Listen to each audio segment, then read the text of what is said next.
is brought to you by Emory University.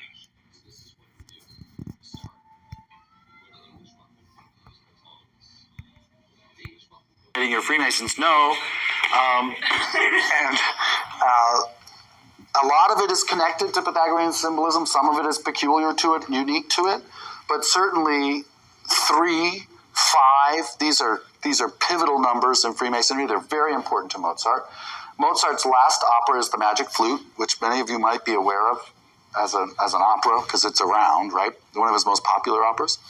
And if you think about Magic Flute, there's all kinds of things about it that are full of symbolism that aren't even having to do with the music, like the fact that there are those 3 boys that sing, that there are the 3 ladies of the night, that there's, right? It's full of 3s. Then musically, what Mozart will often do with his Masonic music, and he writes plenty of music that is overtly Masonic, like Magic Flute, or a piece called Masonic Funeral Music, and others, or King Tamos, who is a Masonic figure. But other times he's just sort of embedding Masonic numerological symbolism into scores that are otherwise not Masonic at all, and you'd have to be sort of on to him to detect it in the same way that you would with Bach. And you could listen to that choral prelude we heard all your life and never know that numerology was in there. And I think similarly with some of Mozart's non-Masonic works, you'd have to know what you're looking for to find it, but it's there. One of the things he uses is to write pieces that are in 3 flats. 3 flats. It's 3. And what's interesting about Magic Flute Overture, for example, which I think we should hear, is there's the Masonic knock, which is a part of Masonic ritual, which Mozart incorporates into the opera, but also into the overture. The overture starts with a knock. There's some controversy. I've read a few different writers on the knock at the beginning of the overture, and some say that it is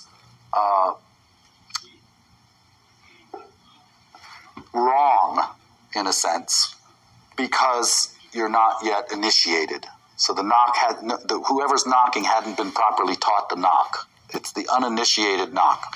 But it's interesting that you'll hear chord, and then bum bum, and then bum bum. So it feels like 3 things, but there's 2 other things added. Isn't that interesting? 2 and 3, masculine, feminine, together form 5. So he's got, even though there are 3 different chords, there's 5 different utterances, attacks, I should say, 5 different attacks. 1 chord gets 1 attack, 2 of the chords get 2 attacks, which makes 5, and that means there's 3 long chords and 2 short ones. So that's already kind of interesting. When the knock comes in the middle of the overture, it's different. Each one, there are 3 sets of 3. And the chord doesn't change. So it's interesting that the harmony itself doesn't change. So each knock, we have 3 times 3 knocks in the middle. And also, if you listen to the subject, and this is Mozart writing a fugue. That's what's also kind of notable about this overture. So this is setting us up for next week, because next week we're actually going to do music instead of mysticism.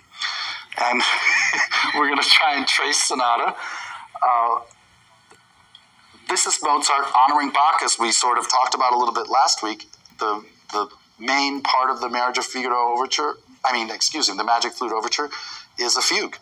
And it has 6 iterations of 1 note, da, da, da, da, da, da, and then 4 notes, da, da, da.